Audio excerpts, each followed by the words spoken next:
Alright, so it's December 1st on Sunday. It's cold. I do a lot of videos on Sundays apparently.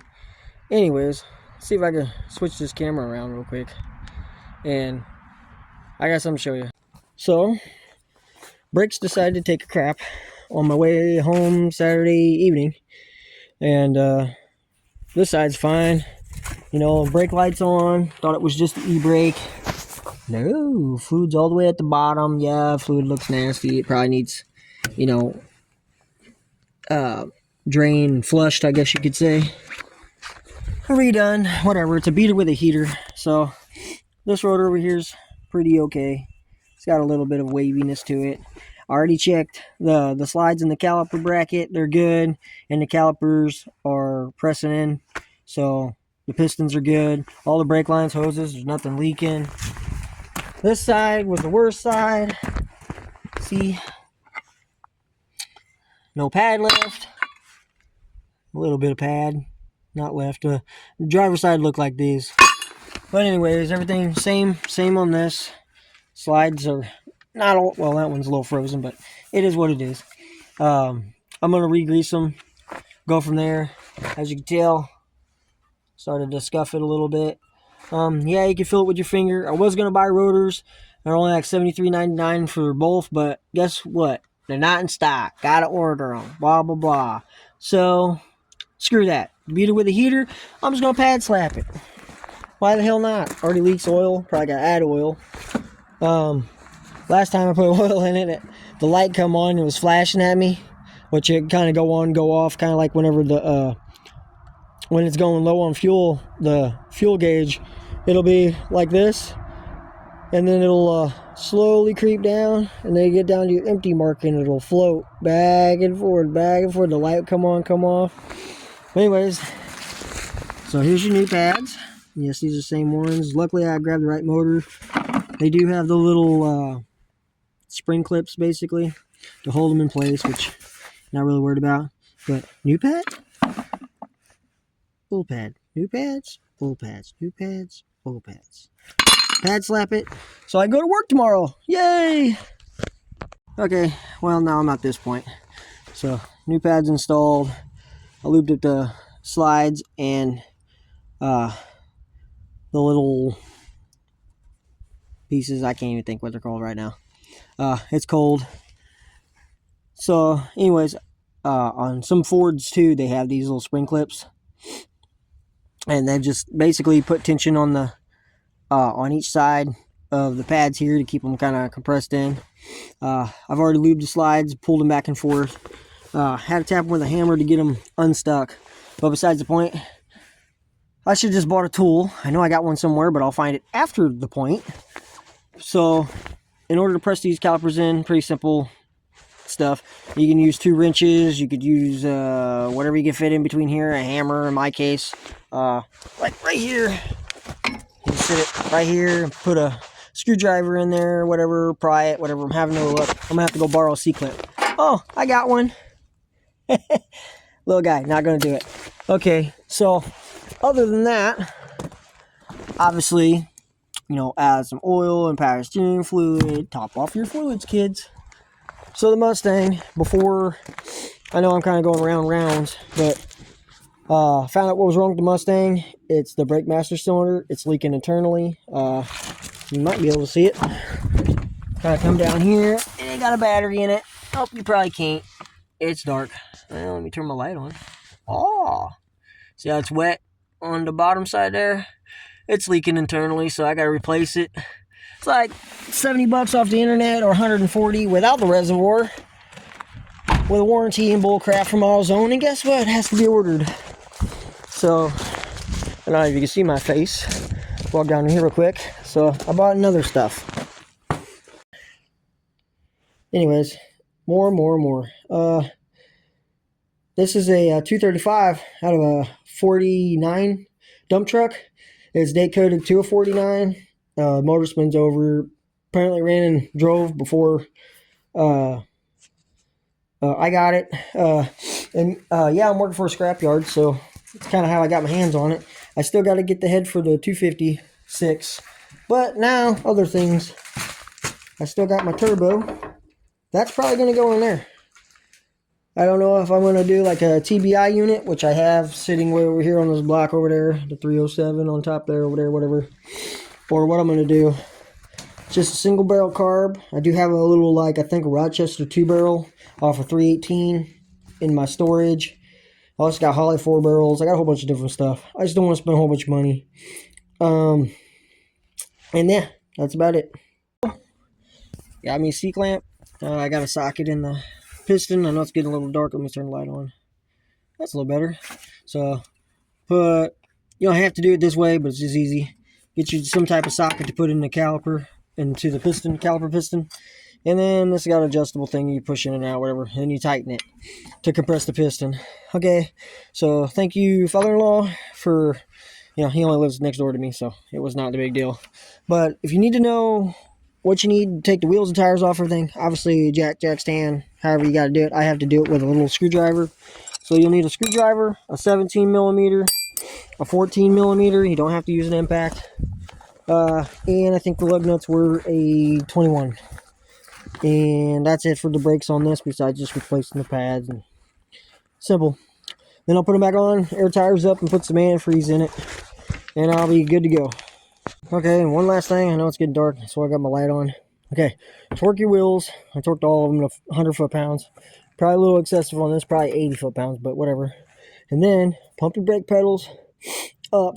And then, obviously, this was below, way down here. After I pressed the calipers in, put the new pads on, it went up. It's still not completely full. I did pump the brake pedal until it got hard. Anyways, I'm going to top it off real quick. And then you drive it. You don't have to drive it very far. You can actually drive it and cycle it. Just drive it 30, 40 mile an hour. And first, make sure you got brakes to stop before you go anywhere. Just let it roll into gear. Stop it a few feet from whatever. If it's not spongy, there's no air in the line, sometimes it's a hard brake pedal. Sometimes it's just a vacuum line leak that you got to check out.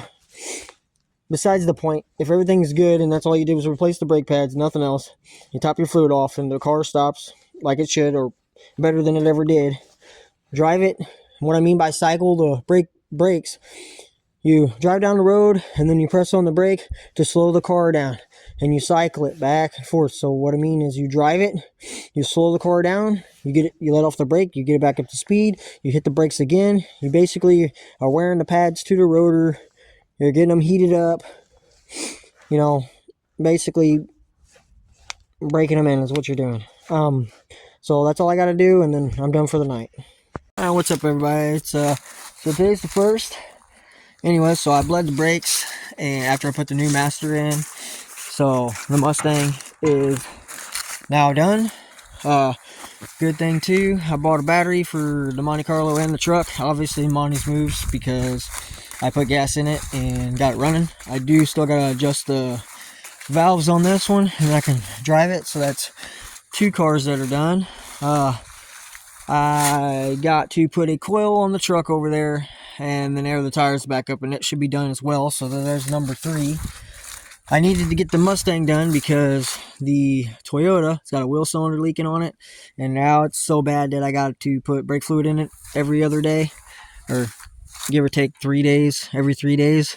And when it's raining and stuff, it wants to lock up the right side front brake and pull me to the right hand side, or it locks up and I slide, and you know how dangerous that can be. As far as the Malibu,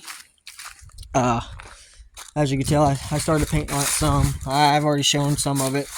I did all the door jams. I was painting the roll bar in it. I'm going to put wheels on it so I can move it, because I got a motor I'm going to put in it. Obviously, we've already seen all this. It's going to be a 10-footer. Nothing pretty, but it's going to be pretty enough. Some old craters I'm just slapping on it. And, but anyways, kind of off subject. Got my boy out here with me. He's been working on this little prop shaft we got going. Anyways, I got me another 250 straight 6 with a 3-speed. And I already put plug wires on it, a cap, a rotor bug. The starter's broke. I gotta put another one on there so I can spin her over, and then I'm gonna fire it up. And I might turbocharge this one using the turbo I got and a few other things, and put that in the Malibu. Maybe run it on 10 pounds. We'll see if it'll hold it. And then, you're fine, buddy. And then on my truck, I know I haven't showcased this a lot, but it's an 89 short bed Chevy, step side. It's a single cab. It's full drive. I think it's got 342s in the front and rear. It is the 5-speed MV3500. There's trash and stuff in here, boxes. But it's got the old style dash. I stole some brake line parts off of this for the to delete the ABS on her truck, which I might have showcased. I know I showcased her truck, but not this. Pulled not the master, but the brake booster off of this one because I thought hers was leaking. Couldn't find out it wasn't. But I'll put a new throat bearing in this one. It's already set up for small block Chevy. I was gonna put the 400 in here. I'm not real sure if that's what I'm gonna do. Obviously got a hood and it's got 31 1050s on it. Probably gonna put stacks on it. I got the stacks. But mainly, this weekend I'm getting a 6-liter. And I'm getting it for pretty cheap from a buddy. I don't know too much about it. I don't know if you can even see me. But I might have mentioned this before. Gotta walk through this swampy mess here real quick. And this video is kind of just black because I'm just trying to going over things. I didn't record a lot. It's been cold. I've been working. Anyway, so this cam, I'm going to clean it all up. But anyways, this cam, I sold it to somebody. They sold it to somebody else, and I got it back from them. And they left it here. But this is a BTR Stage 4 LS1 cam. And don't mind it. I'm probably going to take that and slap it in the 6.0 because I seen a video online that with that cam, and I don't know if that engine had different pistons in it or if it had upgraded compression. I have some 706 heads, I think. I can bump the compression. Obviously, the heads for those, they don't flow as good as I think it's 817 heads. See, I got heads. 2 sets, the 862s and the 706s that I could rework and bump the compression up if I wanted, all that stuff. But I'm not going to get big on it. What I'm going to do is probably slap the cam in it and then put that 6.0 in my truck. And then that way the truck's done so I can use it to haul and pull and play around with. And go from there. And I don't know. Well, sorry guys, it's a little bright out today. As you can tell, it snowed. Today's the 8th, Wednesday. Yeah, Wednesday, January 8th.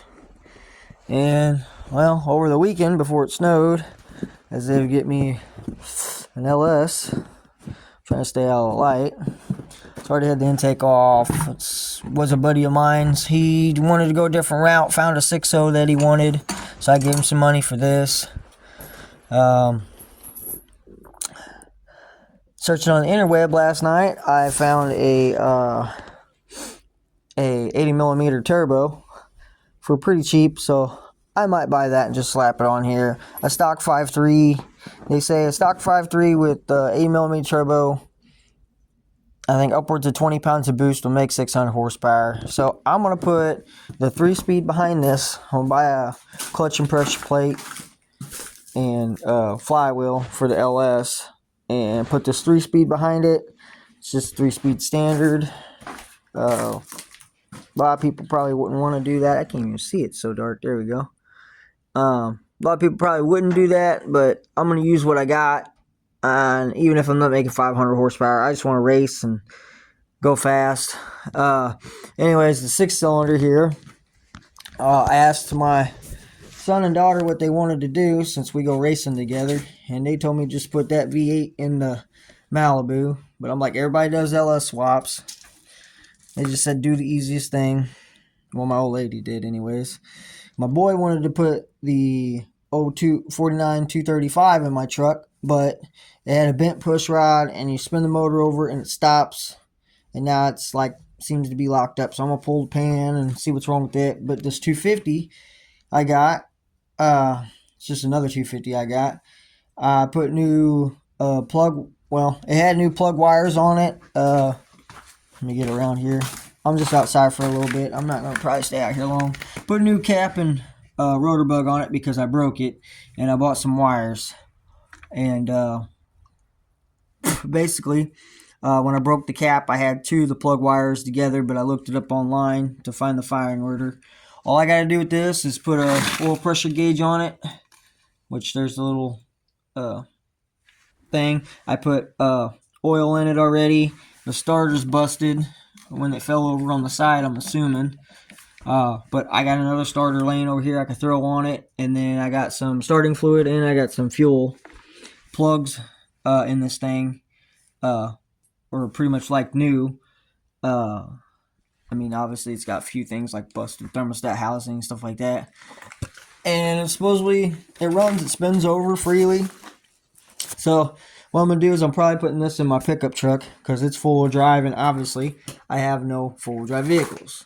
I got a Monte Carlo, a Mustang, front-wheel drive Toyota, which that might get out if I can get past the ice, but I really do not want to. That's my driveway. I got to dig it all up, and I shoveled snow and ice yesterday. So the Malibu, I do have the Suburban, which I got to put like a coil on it and get an inspection to drive it. Either way, we got to get two trucks going or something so we can get out in this crap. But mainly I'm gonna put that in my truck, and gives me an extra vehicle, and it's a good running motor. So the next thing I'm going to do is go through this, see if it's actually a 4.8 or 5.3. Doesn't matter. I got two sets of heads in there off of 4.8 and 5.3. I got another intake. I got another set of injectors. I got manifolds. I got the whole accessory drive. It's just over here on the other side put up. And that's about it.